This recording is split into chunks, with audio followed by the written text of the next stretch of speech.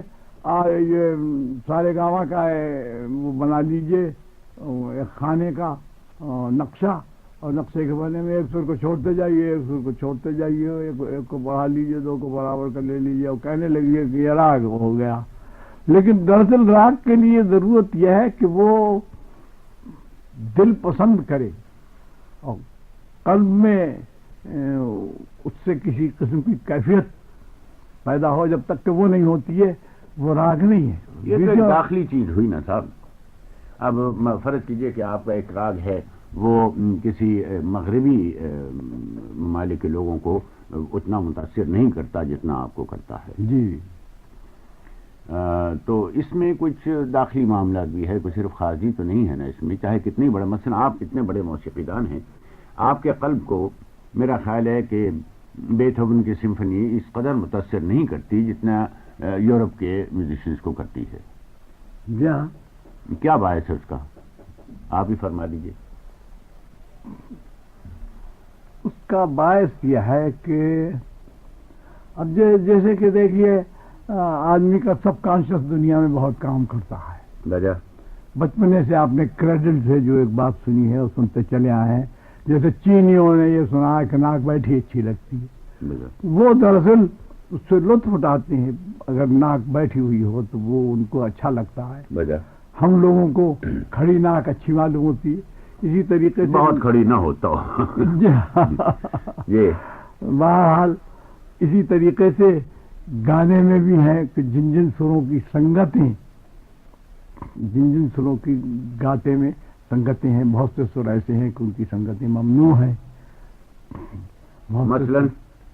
مثلاً جیسے کہ آپ سا نی نی دھا دھا پا اس طرح سے سروں کو ملاتے ہوئے آئیے گا. صاحب آپ آج کل تو بارہ سروں کی تان لیتے ہیں. تان لیتے ہیں تو وہ دراصل منع ہے، پرانی گرنتھوں کے حساب سے منع ہے اور دراصل ناگوار لگتے ہیں. اچھا قبلہ، آپ نے جن گویوں کو سنا ہے اور جن بجویوں کو دیکھا ہے وہ تو اب خواب و خیال ہو گئے، لیکن ذرا ان کے متعلق کچھ بتائیے تو صحیح. ان کے اسماء گرامی پہلے بتائیے. محمد علی خان کو تو سنا ہوگا. چھبن صاحب کو سنا آپ نے؟ چھبن صاحب تو سر سنگار بجایا کرتے تھے اور وقفیت رکھتے تھے. کچھ گویوں بھی نہیں تھے، وہ گانے والے نہیں تھے. اچھا. وہ تو ایک شوقین. مگر ان کے نام کی دھرپتیں بہت سی ہیں. دھرپتیں ان کے نام کی کیا کہیں، انہوں نے ایجاد تھوڑی کی ہیں. وہ اچھا. وہ بھی شاگرد تھے محمد علی خان کے. اچھا اچھا. اور دھرپتیں دی مطلب یہ ہے کہ ایک قسم کی جس وقت کے پبلک میں کسی دھرپت کا دے دینے کے معنی ہے کہ گویا ہی ڈونیٹڈ دیٹ دھرپت فار دی پبلک یوٹیلیٹی. جی جی. تو گویا استفادے کے لیے استفادے کے لیے دے دے. ورنہ تو یہ ایک چیز ہے کہ ہم چھپائے ہوئے ہیں، ہم دیتے ہی نہیں آپ کو. ایک سے ایک کو نہیں دیتے. اچھا، وہ جن لوگوں کو آپ نے سنا ہے ان محمد علی خان صاحب تھے، تو اس زمانے میں رامپور میں حامد علی خان کے زمانے میں اور کون کون گویے تھے؟ اس زمانے میں مشتاق حسین خان تھے. چھوٹے ہوں گے اس زمانے میں. چھوٹ بھائیوں میں شامل تھے. مشتاق حسین چھوٹے. چھوٹ بھائیوں میں ہم نے مشتاق حسین صاحب کو ان کی آخری عمر میں سنا ہے. جی. اچھا گاتے تھے. اچھا گاتے تھے. ان کی آواز چھوٹی سی جی جی لیکن سریلی تھی. دوسرے اکار اچھا تھا. تان اچھی کہتے تھے. جی ہاں جی. تان جانا آنا اترنا چڑھنا. اور میرے خاص طور پہ آروہی کی تان ان کی بڑی اچھی تھی. جہاں وہ دراصل رامپور کے رہنے والے نہیں تھے. لوگ سمجھتے ہیں کہ وہ رامپور کے تھے. وہ تو ہیں بدایوں کے رہنے والے. آپ کے یہاں کے؟ جہاں. مگر صاحب آپ اتنے پرانے بداؤں کے رہنے والے اور آپ بھی بدایوں کہتے ہیں، یہ تو سمجھ میں نہیں آئی. ہاں لفظ دراصل تو بداؤں ہے نا. بداؤں ہے. اور پرانے زمانے میں بداون بھی کہتے تھے. پہلے بداون را سلام پہلے زمانے میں. ہاں ہاں ہاں. پھر اس کے بعد بداؤں ہوا. پھر اب مشہور بدایوں ہو گیا. یوں ہی میری یاد. ہاں تو اور کن کن کو سنا آپ نے؟ ان کے یہ تھے شاگرد اصل میں عنایت حسین خان کے. عنایت حسین خان کون؟ ان کے خسر تھے اور ان کے کنویدار کے تھے. اور ان کے برابر سہسوان ایک قصبہ ہے. اچھا. ہاں. پہلے وہ ضلع بھی رہ چکا ہے سہسوان. اس میں تمام شرفا لوگ رہتے تھے اور رئیس لوگ رہتے تھے. اور اب کیا تو وہ عنایت حسین خان صاحب گویے تھے. گویے تھے. بڑے عمدہ گویے تھے. وہ احمد وہ علیہ فتو نہیں بلکہ کون گویے تھے باہر ان کے. وہ ان کے شاگرد تھے. ان کے داماد بھی تھے. یہ علیہ فتو سے مراد آپ کی فتح علی خان ہے. فتح علی خان ہے. اور یہ جوڑیاں مشہور ہیں. آپ نے سنا تھا ان کو؟ فتح علی خان صاحب کو. فتح علی ان کو سنا تھا. عاشق علی خان کو. اچھا. ان کے فتح علی خان کے ساتھ کیسا گاتے تھے صاحب؟ اچھا. یہ معلوم ہوتا تھا وہ جس وقت گاتے تھے کہ یہ آپ گئے سر سے. ایسی اڑبنگی اور ٹیڑھی چالیں چلتے تھے کہ معلوم ہوتا ہے کہ کسی گویے کا کام نہیں ہے کہ یہ اس کو سنبھال سکے یا اس چال کو، لیکن صاحب اتنی عمدگی سے وہ چال کو سنبھالتے تھے. کچھ کہا صاحب ان کے بہت سے ریکارڈ تھے، ضائع ہو گئے، اور شکر ہے کہ اب کچھ ریکارڈ ان کے جمع کر لیے ہیں پرائیویٹ لوگوں نے. جی. کسی کمپنی نے ان کو شائع نہیں کیا نہ کچھ، اور وہ تو ہمارے پاکستان ریڈیو سے گاتے رہے ہیں. جی. استاد مشتاق علی خان بھی، اور یہ اپنے عاشق علی خان صاحب بھی، اور ببے خان صاحب بھی. جی. یہ گاتے رہے ہیں یہاں. جی. اچھا، بہرحال تو وہاں صرف فیاض خان کے ساتھ تو آپ کی بڑی صحبتیں رہیں. بڑے میرے یہاں گھر آ کے ٹھہرا کرتے تھے، 15 دن 200 روپے کی شراب پی جاتے تھے. ارے بھائی دل آتا تھا. مشتاق حسن خان آتے ہیں تو وہ بھی میری ہیں ٹھہرتے تھے برابر 15 دن اور گویا. اچھا صاحب، ایک تھی زہرا بائی آگرے والی، اس کا گانا آپ نے بالمشافہ سنا ہے؟ زہرا بائی جی. ایک مرتبہ بچپن میں چھوٹا تھا. کیسا گاتی ہیں صاحب؟ کیا کہنے، در و دیوار سے سن نکلتا تھا. وہ کن کی شاگرد تھیں؟ آگرے میں ایک صاحب تھے. سنا یہ ہے کہ کسی محفل میں گانا ہوا تھا تو گوہر نے ان کو طنز دیے. جی. گوہر جان نے کیا کہا کہ ابھی تمہیں گانا نہیں آتا؟ جہاں گانا نہیں آتا، ابھی اس لائق نہیں ہو، پیشہ کرو اپنا. اس کو یہ بات ناگوار لگی. اس نے آنے کے بعد، گھر آنے کے بعد، جو استاد جو تھے آگرے کے گویا، ان سے کہا کہ میں تو یہاں سے نہیں جاؤں گی، جو گانا سکھائیے، میں نہ کھاؤں گی نہ پیوں گی. چنانچہ انہوں نے کہا کہ اگر بیٹی چیخنا چاہتی ہو تو رسی سے باندھ کے اپنے پائے سے بٹھا لوں گا اور دن رات 24 گھنٹے گانا گاؤں گا. چنانچہ کہتے ہیں کہ برسوں انہوں نے گانے کا اس کو رد کرایا اور سارے گانا کرائی خالی. اور پھر اس کے بعد جو سنایا ہے گانا تو گوہر بچکے رہ گئی. گوہر تو پھر یہ کہا کرتی تھی کہ بھائی اب زہرا بائی تو گویا ہو گئی ہیں، ہم تو بھائی طائفہ ہیں، ہم تو خوشنودی مزاج کے لیے گانا گاتے ہیں. وہ تو جب گانے کو بیٹھتی تھی تو پہلے تو آلاب چاری کرتی تھی، اور آلاب چاری کرنے کے بعد پھر دھرپد گاتی تھی، وہ دھرپد کے بعد پھر دھمار گاتی تھی، اور پھر خیال گاتی تھی، آواز کو غزل بھی گاتی تھی. کیا کہنے، کیا مکمل گانا سکھایا ہے اور کیا مکمل اس کی صحیح آواز تھی.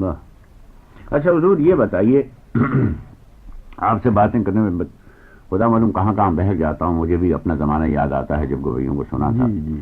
اور آپ ایک ٹہوکا دے دیتے ہیں، پھر شروع ہو جاتی ہے ہماری یاد کی کا سلسلہ. اب پاکستان میں آپ ریڈیو پاکستان سے بھی وابستہ رہے، بہت عرصہ ہو گیا آپ کو پاکستان میں رہتے ہوئے، اور موسیقی کی خدمت کرتے رہے ہیں آپ. یہ فرمائیے کہ آپ کے نزدیک اب ہمارا مستقبل کیا ہے موسیقی کا یہاں؟ کلاسیکل موسیقی. کلاسیکل موسیقی. بات دراصل یہ ہے کہ میں یہاں جو دیکھتا ہوں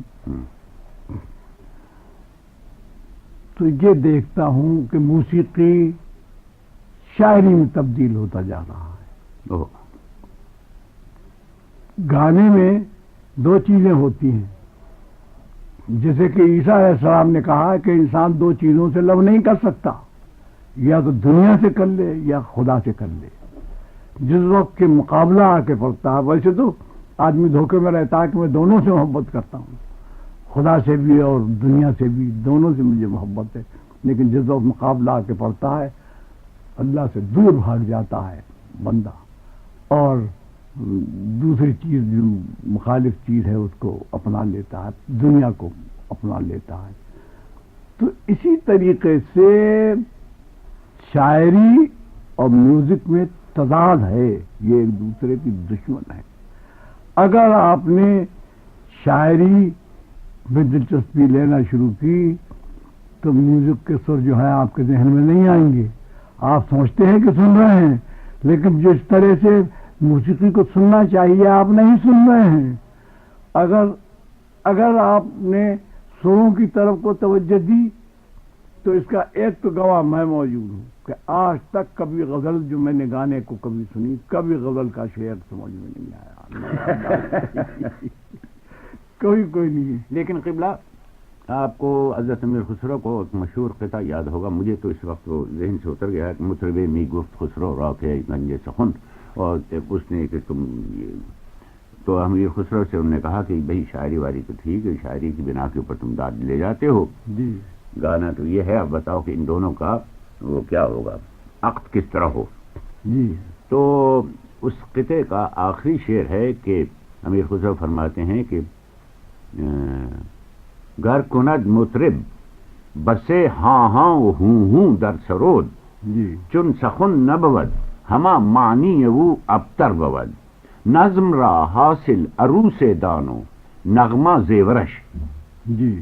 پھر فرما دیتے ہیں، یہاں تو کہہ دیا کہ نظم را حاصل عروس، نظم کو ایک دلہن سمجھو جی اور نغمے کو اس کا زیور سمجھو. جی. لیکن دوسرے مصرے میں آ کے اس کی نفی کر جاتے ہیں کہ نیست عیب گر عروس خوب بے زیور بود. جی. یہاں اپنے کلام کے متعلق یہ کہتے ہیں یا شعر کے متعلق یہ کہتے ہیں کہ اگر ایک خوبصورت عروس بغیر زیور کے ہو تو کوئی حرج نہیں ہے چندہ. جی. یہ حضرت امیر خسرو کے بہرحال تو یہ معاملہ. تو آپ یہ فرما رہے تھے کہ یہاں شاعری نے موسیقی کی جگہ لے لی ہے. جی. اس سے مراد آپ کی یہ ہے کہ الفاظ جو ہیں ان پر زیادہ توجہ دی جاتی ہے. یا. تو الفاظ کا کیا رتبہ ہے؟ مثلا دھرپتوں میں بھی تو لفظ ہیں. لفظ ہے لیکن سیکنڈری کر کے ان سے کام لیا جاتا ہے. اچھا. مطلب یہ ہے کہ وہ دوسرے لوگ ہیں ان کو دھرپت کے بول یاد بھی نہیں ہے، یاد ہو جاتے ہیں، یاد کر لیتے ہیں. بات یہ ہے کہ گوؤں کی طرح کچھ بولے تو جب جیسے کہ الاپ چاری ہوتی ہے اس میں نا تیرے نا توم تانا نا یوں کرتے ہیں، کوئی کچھ کرتے ہیں، تو آواز نکالنے کے لیے بھی تو کوئی ٹھکانہ ہونا چاہیے. اس کی غرض سے انہوں نے دھرپت اس میں قائم کر دیا ہے، کہیں کر دیا ہے. لیکن دراصل جو گویا ہوگا وہ دھرپت کے بول پہ کبھی نہیں جائے گا. غزل لودل یہ وہ نہیں ہوتا. یہ تو گانے کا سر کا لطف جو ہے وہ کھو جاتا ہے. جو الفاظ کی طرف چلی جاتی، جو الفاظ کی طرف، اگر الفاظ کی طرف کو آپ بڑھے موسیقی ختم ہو جائے گا. یہ کیا ہے، یہ غزل فلانے کی ہے، بول فلانے کے ہیں، اس کے یہ ہے، فلانے یہ گائیں گے. نتیجہ کیا ہوتا ہے، 4 دن میں اس کا ریکارڈ بھرا گیا، اور بھرنے کے بعد لوگ کہتے ہیں پھینکو اسے توڑ کے. مگر صاحب زورا بھائی کا ریکارڈ جو ہے پی کے ہم تم جو چلے ہم جھومتے میں خانے سے، وہ تو صاحب ہم پھینکنے کو جی نہیں چاہتا. کبھی نہیں پھینکیں گے آپ، وہ کبھی نہیں پھینکیں گے. کیا باعث ہے؟ آخر اس کا باعث یہ ہے کہ اس کے گلے میں سر ہے. ہاں تو یہ تو نہ کہیے نا کہ الفاظ کا استعمال جو ہے وہ ٹھیک نہیں ہے، کیونکہ یہ زورا کی مثال آپ کے سامنے موجود ہے. اور بیسیوں کجریاں اور ٹھمریاں اور دادرے گائے گئے ہیں. جی. اور یہ آپ کے گوہر جان نے گائے ہیں بس. جی. تو ملکہ جان نے گائی ہیں. جی. اور زورا بائی نے گائی ہیں. جی. وہ تو صاحب نقش ہیں ہمارے دل پر. نقش تو ہیں، لیکن آپ اس کے معنی یہ ہے کہ آپ پورے طور کے اوپر مکمل طور پہ اپریشیٹ نہیں کرتے. اگر آپ اس کا گانا سن کے اور صحیح گانا سننے کے بعد بے ہوش نہیں ہوتے اس کی آواز سے خالی. اب آپ یہ نہیں دیکھتے کہ ایک آپ شعر کہتے ہیں کہ میں بڑے رنج و محن میں ہوں اور بڑے دکھ میں ہوں، اس میں وہ مزہ نہیں ہوتا جس وقت کہ ایک بلکتی ہوئی آواز عورت یا مرد گاتا ہے اور روتا ہے، حروف کے ساتھ میں روتا ہے. اس سے جو آپ کے قلب پہ اثر ہوتی ہے اس میں تو کوئی الفاظ نہیں ہوتے، لیکن وہ ایکسپریسٹ اس کے مقابلے میں زیادہ ہے. شعر کے مقابلے میں جو آواز کا لہجہ اثر رکھتا ہے وجہ ہے، وہ الفاظ نہیں رکھتے. الفاظ تو بہت دور چیز ہے، کھوجا ہے. میں آپ سے متفق ہوں، اور اگر عرض کرنے کی اجازت دیں تو عرض کروں گا کہ الفاظ کا دائرہ تو بہت محدود ہوتا ہے.